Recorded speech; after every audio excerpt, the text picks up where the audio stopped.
안녕하세요. 저는 조지 워싱턴 대학교 군사학과에서 30년 동안 교수로 일하고 있는 마이클 브라운이라고 합니다. 오늘은 제가 최근에 진행했던 수업에 대해 여러분께 들려드리고 싶어 이렇게 글을 작성했습니다. 이 수업은 바로 뜨거운 감자로 오르고 있는 현재 한반도 정세에 대한 것이었습니다. 수업을 하고 있는데 학생들이 점점 지루해하는 것 같아 저는 학생들에게 최근 한국과 북한 사이의 긴장이 급격히 고조된 사건에 대해 언급했습니다. 북한 측에서 주장하길 한국이 무인기를 평양 상공으로 날렸다는 것이었죠. 이 사건으로 인해 한반도의 위기가 고조되고 있다고 설명했습니다. 여러분, 최근 뉴스를 보셨나요? 북한이 한국의 무인기가 평양 상공에 출현했다고 주장하면서 한반도의 긴장이 급격히 고조되고 있습니다. 하지만 이 사건의 진실은 과연 무엇이라고 생각하시나요? 이 말을 하자마자 강의실 전체가 긴장감으로 가득 찼습니다. 항상 퀭하던 학생들의 눈빛이 호기심으로 반짝였고 모든 이목이 저에게 집중되었습니다. 몇몇 학생들은 펜을 손에 쥐고 노트에 열심히 무언가를 적어내려가기 시작했고 다른 학생들은 고개를 약간 기울인 채 제 말을 놓치지 않으려는 듯 귀를 기울이고 있었습니다. 저는 이 순간을 즐기며 목소리에 더욱 힘을 실어 계속해서 말을 이어갔습니다. 많은 전문가들은 이 무인기 사건이 북한의 자작극일 가능성이 높다고 보고 있습니다. 왜 그럴까요? 그 이유는 북한의 내부 상황과 밀접한 관련이 있습니다. 학생들은 마치 숨소리조차 내지 않을 것처럼 집중해서 듣고 있었습니다. 강의실 안에는 침묵이 감돌았지만 그 침묵 속에서도 어떻게든 제 말 한마디를 주워들어 보려는 열정이 느껴졌습니다. 몇몇 학생들의 눈빛에서는 의문과 궁금증이 깃들어 있었고 또 다른 학생들의 표정에서는 새로운 통찰을 얻은 듯한 깨달음이 엿보였습니다. 이런 학생들의 반응을 보며 저는 더욱 열정적으로 설명을 이어갔습니다. 저는 학생들에게 북한의 현재 상황에 대해 설명했습니다. 심각한 경제난과 식량난, 코로나19로 인한 국경 봉쇄, 자연재해, 국제사회의 제재 등으로 인해 북한 주민들의 삶이 매우 어려워졌다는 점을 강조했죠. 이야기를 하면서 저는 칠판에 간단한 도표를 그려가며 북한의 경제 상황을 시각화했습니다. 학생들의 눈은 제 손과 칠판을 오가며 바쁘게 움직였고 몇몇 학생들은 고개를 끄덕이며 이해했다는 표시를 보냈습니다. 이런 상황에서 북한 정권이 가장 두려워하는 것이 무엇일까요? 바로 내부 결속력의 약화입니다. 그래서 그들은 외부의 위협을 과장하거나 심지어는 조작해서 주민들의 관심을 다른 곳으로 돌리려고 합니다. 이번 무인기 사건도 그런 맥락에서 이해할 수 있습니다. 이 말을 하자 몇몇 학생들의 표정이 변했습니다. 어떤 학생들은 놀란 듯한 표정을 지었고 또 다른 학생들은 잘 이해가 안 가는 듯 깊은 생각에 잠긴 듯했습니다. 강의실 곳곳에서 작은 소곤거림이 들렸고 저는 학생들이 이 정보를 소화하는데 잠시 시간이 필요하다고 판단했습니다. 잠시 말을 멈추고 물을 한 모금 마신 후 저는 다시 이야기를 이어갔습니다. 그런데 왜 하필 이 시기에 이런 자작극을 벌였을까요? 그 이유는 바로 최근 한국에서 국군의 날에 공개한 현무5 미사일 때문입니다. 현무5는 한국이 최근 개발에 성공한 초대형 탄도미사일로 그 위력이 어마어마합니다. 이 미사일은 북한의 지하 벙커까지 파괴할 수 있는 능력을 갖추고 있다고 알려져 있죠. 저는 현무5의 능력에 대해 자세히 설명했습니다.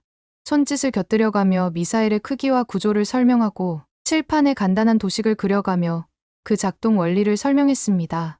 학생들의 눈은 제 손과 칠판을 오가며 바쁘게 움직였고 몇몇 학생들은 고개를 끄덕이며 이해했다는 표시를 보냈습니다. 설명을 마치고 나서 저는 잠시 숨을 고르며 교실을 둘러보았습니다. 학생들의 표정에서 좀 더 알고 싶어하는 눈빛이 보였고 몇몇은 이미 질문을 준비하는 듯 했습니다. 그리고 이어서 말했습니다. 북한 입장에서는 현무5의 존재가 굉장히 위협적일 수밖에 없습니다. 자신들이 그토록 공을 들여 만든 핵무기의 은신처가 한순간에 무너질 수 있다는 공포감을 느끼고 있는 거죠. 그래서 북한은 이런 식의 자작극을 통해 우리도 만만치 않다는 메시지를 전달하려고 하는 겁니다. 이 시점에서 한 학생이 손을 들었습니다. 그 학생의 얼굴을 보자마자 역시라는 생각이 바로 스쳐가더군요. 저는 그 학생이 누구인지 잘 알고 있었습니다. 러시아 출신으로 예전에는 자신의 출신을 자랑스럽게 여기며 다른 학생들에게 러시아에 대해 자주 이야기했죠. 하지만 러시아의 우크라이나 침공 이후로는 오히려 자신의 출신을 숨기려고 하는 모습을 보여왔습니다. 제가 또 이번 북한 사건과 러시아를 엮을 줄 어떻게 알고서 이렇게 먼저 질문을 하는 건지 흥미로웠고 저는 평소처럼 그 학생의 질문을 받아쳐봐야겠다고 생각했습니다. 그 학생이 번쩍 든 손 때문에 강의실 전체가 그 학생에게 주목하더군요. 어떤 학생들은 무슨 질문을 할 것인지 궁금해서 호기심 어린 눈빛으로 그를 바라보았고, 다른 학생들은 또 이번엔 무슨 질문으로 분위기를 흐릴지 걱정하면서 약간 긴장한 듯한 표정을 지었습니다. 저는 내심 이 학생의 질문이 어떤 내용일지 궁금했습니다. 그의 질문이 수업의 흐름을 어떻게 바꿀지, 그리고 다른 학생들의 반응은 어떨지 기대되었거든요. 네, 질문이 있나요? 저는 그 학생을 지목했습니다. 러시아 학생이 말했습니다. 교수님, 한국이 현무5를 공개한 것도 북한을 자극한 것 아닌가요? 결국 한국도 긴장고조에 한몫한 것이라고 생각하는데요. 그의 질문이 끝나자마자 강의실 안에 술렁임이 일어났습니다. 몇몇 학생들은 동의하는 듯한 표정을 지었고, 또 다른 학생들은 잘 모르겠다는 표정을 짓더군요. 저는 이 질문을 예상하고 있었지만, 실제로 나오니 더욱 흥미진진한 토론이 될 것 같다는 생각이 들었죠. 그래서 잠시 생각을 정리한 후, 저는 차분히 대답했습니다. 좋은 질문입니다. 하지만 우리는 상황의 전후 관계를 잘 살펴봐야 합니다. 한국이 현무5를 공개한 것은 북한의 지속적인 도발에 대한 대응이었습니다. 북한은 오랫동안 오물풍선이라고 불리는 것들을 한국으로 날려보내는 등의 도발을 해왔습니다. 이런 행위는 한국 국민들의 안전과 위생을 심각하게 위협하는 것이죠. 저는 잠시 숨을 고르고 계속 말을 이어갔습니다. 학생들의 표정은 더욱 진지해졌고, 몇몇 학생들은 고개를 끄덕이며 동의하는 것처럼 보이더군요. 게다가 북한은 핵무기와 미사일 개발을 계속해왔습니다. 이는 한반도 전체의 평화와 안정을 위협하는 행위입니다. 이런 상황에서 한국이 자국민을 보호하고 북한의 도발을 억제하기 위해 현무5를 개발하고 공개한 것은 당연한 조치라고 볼 수 있는 것이죠. 러시아 학생의 표정이 조금 굳어지는 것을 볼 수 있었습니다. 그 학생의 눈빛에서는 여전히 의문이 남아있는 듯 했지만 제 설명에 일리가 있다는 것을 인정하는 듯한 기색도 보였어요. 주변의 다른 학생들도 이 대화를 주의 깊게 듣고 있었고, 몇몇은 노트에 뭔가를 열심히 적고 있었습니다. 저는 이 기회를 놓치지 않고 더 자세한 설명을 덧붙였습니다. 더군다나 현무5 공개 이후에도 북한은 오물풍선 도발을 계속하고 있습니다. 이는 북한이 한국의 억제력 강화에도 불구하고 여전히 도발적인 태도를 버리지 않고 있다는 것을 보여주는 증거라고 볼 수 있어요. 이런 모습을 보면 한국의 현무5 공개가 북한을 자극했다기보다는 오히려 북한의 지속적인 도발이 한국의 방어 능력 강화를 불가피하게 만들었다고 보는 것이 더 정확하지 않을까요? 이 말을 끝으로 강의실이 물을 끼얹은 듯이 조용해지더군요. 학생들은 각자의 생각에 잠겨 있는 듯 했고, 러시아 학생은 고개를 숙인 채 뭔가를 깊이 생각하고 있는 것 같았습니다. 고개를 들어 저를 바라보던 러시아 학생은 다시 입을 열었죠. 하지만 교수님, 무인기 사건도 사실 한국이 보낸 건지, 북한에서 보낸 건지 아무도 모르는 상황 아닌가요? 어떻게 그렇게 단정지어 말씀해도 되는 건가요? 이 질문에 강의실 전체가 다시 긴장감으로 가득 찼습니다. 다른 학생들도 호기심 어린 눈빛으로 저를 바라보며 제 대답을 기다리고 있는 모양이더군요.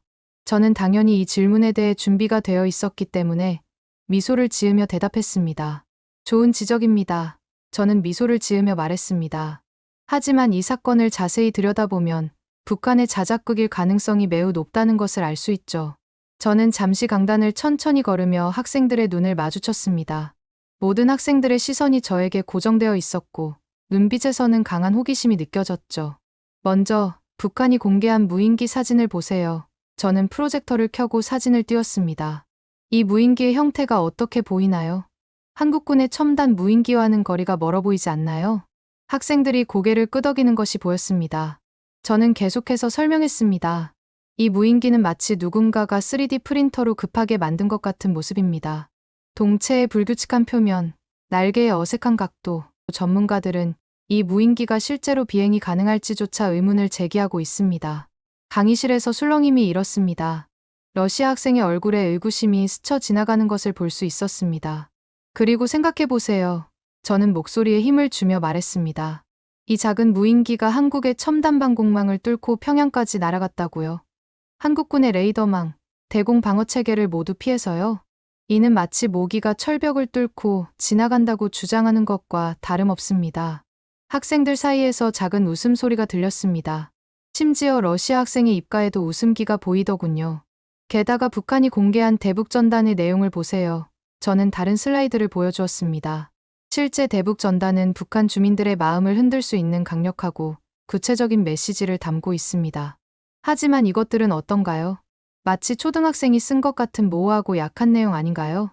러시아 학생이 고개를 갸웃거리며 주의 깊게 슬라이드를 살펴보고 있었습니다. 그리고 타이밍을 생각해 보세요. 저는 강의실을 천천히 걸으며 말했습니다. 평양상공에서, 그것도 김정은의 집무실 바로 위에서 저게 발견되었다고요? 이건 마치 모두 짜고 친 것 같은 일들 같지 않나요? 학생들의 눈이 커지는 것을 볼 수 있었습니다. 대부분의 학생들이 수긍하는 것 같은 모습이었죠. 마지막으로 북한의 반응을 보세요. 저는 목소리를 낮추며 말했습니다. 여러분이 만약 적국의 무인기가 수도 상공을 날아다녔다는 사실을 알았다면 어떻게 하겠습니까? 분노하지 않겠어요? 즉각적인 군사 대응이나 강력한 항의 성명을 내지 않겠어요? 하지만 북한은 며칠 동안이나 놀라울 정도로 조용했습니다. 강의실은 깊은 침묵에 빠졌습니다. 학생들의 눈에서 새로운 깨달음의 빛이 보였습니다. 이 모든 것을 종합해 볼 때 저는 천천히 말을 마무리했습니다. 이 사건이 북한의 자작극일 가능성이 매우 높다고 볼 수밖에 없습니다. 물론 100% 확신할 순 없지만 증거만 보더라도 북한의 소행이라는 합리적인 추측이 가능하죠. 그때 교실 뒤쪽에서 또 다른 학생이 손을 들었습니다. 중국 학생이었죠. 이 학생은 평소에도 한국 관련 주제가 나오면 항상 가만히 있지 않고 꼭 딴지 걸듯이 의견을 내곤 했습니다. 중국 학생의 얼굴에는 뭔가 말하고 싶은 욕구가 가득 차 있더라고요. 네, 말씀해보세요. 저는 그 학생을 지목했습니다. 중국 학생이 말했습니다. 교수님, 한국은 현무5가 북한을 겨냥해 제작된 무기라고 주장하고 있지만 실제로는 그렇지 않다고 생각합니다. 중국 학생의 목소리에는 확신이 가득했고 주변의 다른 학생들도 호기심 어린 눈빛으로 그 학생을 바라보았습니다. 저는 중국 학생의 말을 주의 깊게 들으며 앞으로 전개될 토론이 기대되더군요. 현무5의 탄두 무게를 1톤으로 줄이면 사거리가 3,000에서 5,500km로 늘어나 중국 영토의 절반 이상이 사정거리 안에 들어갑니다. 북한을 타격하려면 900km 정도면 충분한데 이렇게 긴 사정거리의 미사일을 만든 것은 사실상 중국과 러시아를 겨냥한 것 아닌가요? 강의실 내부가 술렁이기 시작했습니다.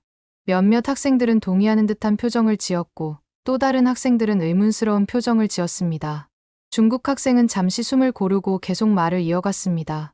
오히려 한국이 이런 무기를 개발하고 공개함으로써 한반도의 군사적 긴장을 높이고 있는 것 아닌가요? 이건 중국 입장에서도 굉장히 불쾌한 사안입니다. 그의 말이 끝나자 강의실은 다시 한번 긴장감으로 가득 찼습니다. 모든 눈이 저를 향했고 학생들은 제 답변을 기다리고 있었습니다.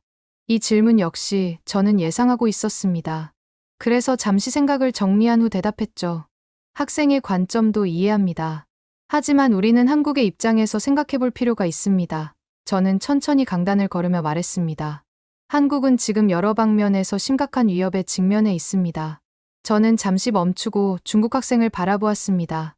찔리는 게 있는 모양인지 괜히 긴장하고 있더군요. 먼저 북한의 핵 위협은 말할 것도 없죠. 하지만 그게 전부가 아닙니다. 중국으로부터의 위협도 만만치 않으니까요. 이때 중국 학생의 눈이 커졌지만 저는 개의치 않고 계속해서 설명했습니다. 틈만 나면 한국의 해양 주권을 위협하는 불법 어선 문제는 빙산의 일각에 불과합니다. 중국은 사드 배치 문제로 한국에 경제 보복을 가했고 한한령을 통해 문화 콘텐츠 수출을 제한했죠. 심지어 역사마저 왜곡하고 있습니다. 동북공정을 통해 고구려와 발해를 중국 역사로 편입시키려 하고 있어요. 강의실 전체가 숨죽인 채 듣고 있었습니다. 중국 학생의 얼굴이 점점 붉어지는 것이 보이더군요. 더 나아가 김치, 한복과 같은 한국의 전통 문화를 중국 것이라고 주장하기도 합니다. 이런 문화적 강탈은 한국과의 정체성을 위협하는 심각한 문제라고 볼 수 있죠. 중국 학생이 고개를 숙이기 시작했습니다. 중국 학생의 표정에서 부끄러움이 잘 드러나 있었죠. 이런 상황에서 한국이 할 수 있는 선택은 무엇일까요? 바로 현무5와 같은 재래식 무기를 개발하는 것입니다. 이는 단순히 북한만을 겨냥한 것이 아닙니다. 복잡한 동아시아 정세 속에서 자국을 지키기 위한 불가피한 선택인 거죠. 저는 잠시 멈추고 학생들의 반응을 살폈습니다. 중국 학생은 여전히 고개를 들지 못하고 있었고 다른 학생들은 심각한 표정으로 듣고 있었습니다. 여러분, 생각해 보세요. 만약 여러분의 나라가 이런 상황에 처해 있다면 어떻게 하시겠습니까? 자국민을 보호하기 위해 아무것도 하지 않고 가만히 있겠습니까? 누군가가 당신의 집마당에 돌을 던지고 당신의 역사를 부정하고 당신의 문화를 빼앗으려 한다면 바보도 아니고 그냥 가만히 있을 수 있나요? 한국은 자국을 지키기 위해 할 수 있는 최선을 다하고 있는 것뿐입니다. 이는 어느 누구도 비난할 수 없는 정당한 행위입니다. 강의실 전체가 숨죽인 채 제 말을 듣고 있었습니다. 중국 학생의 표정이 점점 더 복잡해지는 것이 보이더군요. 게다가 한국은 현무5를 먼저 사용할 의도가 전혀 없습니다. 이 무기의 목적은 순수하게 방어적이거든요. 북한이 핵도발을 시도하거나 한국 영토에 피해를 줄 경우 한국은 김정은의 집무실과 지하벙커를 언제든지 타격할 수 있다는 메시지를 전달하는 것뿐입니다. 이를 통해 북한의 어떠한 물리적 도발도 억제하고 결과적으로 한반도의 평화를 지키는 역할을 하고 있는 것입니다. 제 설명을 들은 중국 학생은 어쩔 수 없이 수긍하는 듯했지만 곧바로 다른 질문을 던졌습니다. 하긴 한국은 방어적일 수밖에 없는 게 애초에 미국 없으면 북한도 이기지 못하는 나라 아닌가요? 이 질문을 들은 저는 너무 어이가 없어서 잠시 웃음을 지었습니다. 그리고 차분히 대답했죠. 학생, 세상이 어떻게 돌아가고 있는지 잘 모르는 것 같군요. 최근 트럼프 전 대통령이 다시 한번 한국의 방위 분담금을 올려야 한다고 말한 것 들어보셨나요? 그것과 한국의 군사력이 무슨 상관인지 이해가 안 간다는 학생들의 표정이 궁금증으로 가득 찼습니다. 저는 계속해서 설명했습니다. 트럼프는 한국을 실제로 머니머신이라고 불렀습니다. 이는 미국 내에서 한국이 이미 강대국으로 인식되고 있다는 증거라고 볼 수 있죠. 실제로 미국 입장에서는 한국을 굳이 지켜줘야 할 필요성을 느끼지 못할 정도입니다. 이런 나라가 어떻게 북한에 밀릴 수 있겠습니까? 중국 학생의 표정이 점점 더 굳어가는 것이 보였습니다. 저는 더욱 자세한 설명을 이어갔습니다.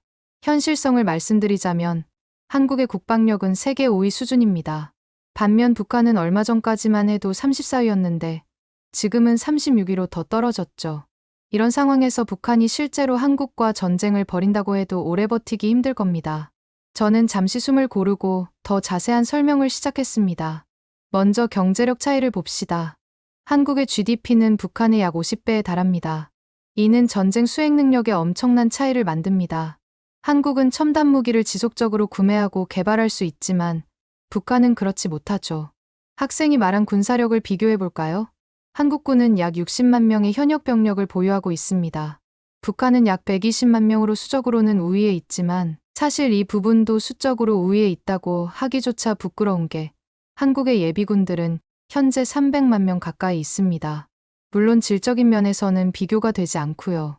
한국군은 최신식 장비와 훈련을 받고 있지만 북한군은 구식 무기와 부실한 훈련에 시달리고 있죠. 공군력의 차이는 더 극명합니다. 한국은 F-35 스텔스 전투기를 비롯한 최신의 전투기들을 보유하고 있습니다. 심지어 최근에는 KF-21을 자체 개발하면서 또 한 번 한국의 전투기의 위상을 높였죠. 반면 북한 공군의 주력기는 1960년대에 만들어진 구식 전투기들이에요. 이런 상황에서 제공권 장악은 명백히 한국의 승리가 될 겁니다. 중국 학생은 자신이 원하는 대답이 나오지 않아서 그런지 표정이 점점 더 굳어가는 것을 볼 수 있었습니다. 하지만 저는 아랑곳하지 않고 설명을 이어갔어요. 그렇다면 해군력은 다르지 않겠냐고 생각할 수 있겠지만은 해군력도 마찬가지입니다. 한국 해군은 이지스 구축함을 비롯한 현대식 함정들을 운용하고 있습니다. 북한 해군은 대부분 소형 함정들로 이루어져 있어 원의 작전 능력이 매우 제한적이죠. 저는 잠시 숨을 고르고 마지막 설명을 덧붙였습니다. 그리고 주목해야 할 점은 한국의 뛰어난 방산 기술입니다. 최근 한국은 폴란드 외에도 K2 전차, K9 자주포, FA-50 경공격기 등 첨단 무기 체계를 수출하며 세계 방산 시장에서 두각을 나타내고 있습니다. 이는 한국의 방산 기술이 세계적 수준에 도달했음을 보여주는 좋은 예시죠. 실제로 한국은 현재 세계 방산 수출 순위 8위권에 진입했고 차이까지의 점유율은 0.1%밖에 차이가 나지 않을 정도로 격차가 크지 않습니다. 이렇게 한국은 지속적인 기술 혁신과 수출 다변화를 통해 글로벌 방산 강국으로 빠르게 성장하고 있습니다. 중국 학생의 표정이 점점 굳어가는 것을 보며 저는 말을 이어갔습니다. 더 중요한 것은 한국의 무기들은 이미 실전에서 그 성능이 검증되었다는 점입니다. 방산 수출을 통해 다양한 국가에서 실제 운용되고 있죠. 반면에 중국의 무기들은 어떨까요? 실전 경험이 전무하다시피 하고 공개된 스펙 역시 과장되었을 가능성이 높습니다. 중국 학생의 얼굴이 창백해졌습니다. 당황해서 말을 하려다 입을 다무는 게 보이더군요. 예를 들어 중국의 최신 전투기나 함정들의 실제 성능은 어떨까요? 우리는 그 성능이 어떤지 알 수 없습니다. 그저 중국 측에서 일방적으로 주장만 할 뿐이죠. 반면 한국의 K9 자주포는 실제 전장에서 그 위력을 입증했고 KF-21 전투기는 철저한 테스트를 거치고 있습니다. 결론적으로 전쟁은 단순히 무기의 화력과 성능만으로 결정되는 게 아닙니다. 우크라이나와 러시아의 전쟁을 보면 알 수 있듯이 보급 능력이 매우 중요합니다. 실전 경험, 기술의 신뢰성도 마찬가지죠. 이 말에 러시아 학생이 불편한 듯 몸을 뒤척이는 것이 보였지만 저는 계속 말을 이어갔습니다. 북한을 지원하겠다고 하는 러시아는 어떤가요? 3년이나 계속된 전쟁으로 인해 보급할 자원도 병력도 부족해서 북한으로부터 지원을 받고 있는 실정입니다. 강의실 안에서 학생들이 동요하는 게 보이더군요. 러시아가 북한의 지원을 받는다는 사실에 대해 놀라워하는 듯했습니다. 북한은 140만 대군이 한국의 무인기 도발로 인해 잦은 입대를 신청했다고 주장하고 있지만 여러분도 알다시피 북한이 그 정도 규모의 군대를 유지하는 것은커녕 국민들을 굶기지 않는 것조차 힘든 상황입니다. 140만 명에게서 지원받을 종이가 있는지조차 의문일 정도로 가난한 나라죠. 이 말에 몇몇 학생들이 웃으며 고개를 격하게 끄덕이더군요.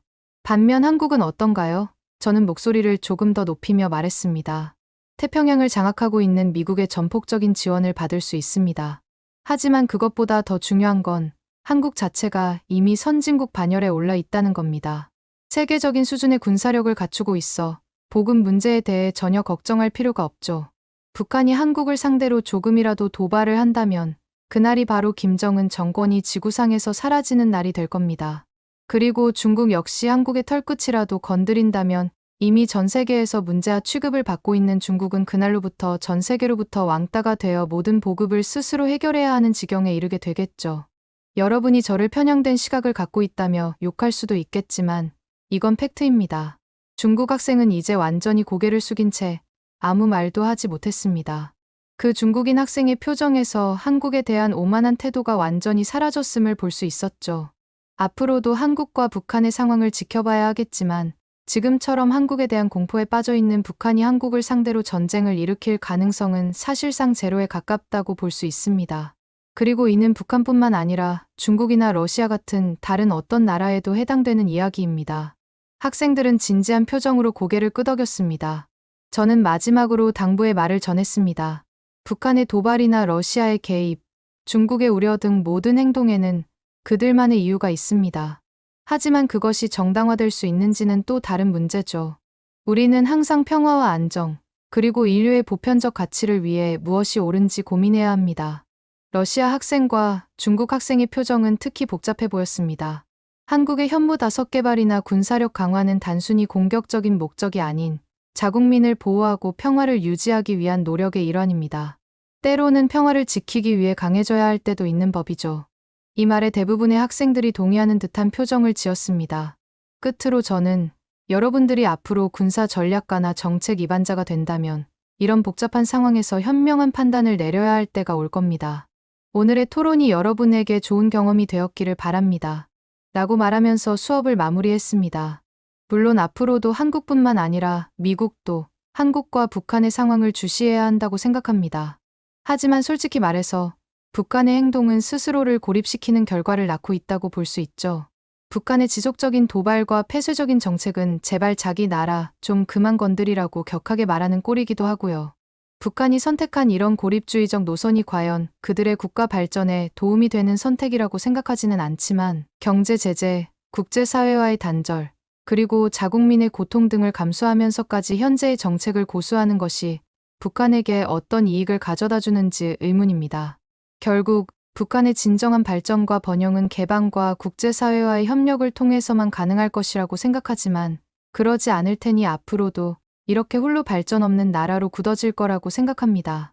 여러분은 이런 북한에 대해 어떻게 생각하시나요? 오늘의 사연은 어떠셨나요? 오늘의 사연이 마음에 드셨다면 좋아요만 한번 눌러주세요. 1초밖에 안 걸리지만 좋아요를 한번 눌러주시면 더 좋은 사연을 소개해드리는데 큰 힘이 된답니다. 긴 영상 시청해주셔서 감사합니다. 오늘도 행복한 하루 보내세요.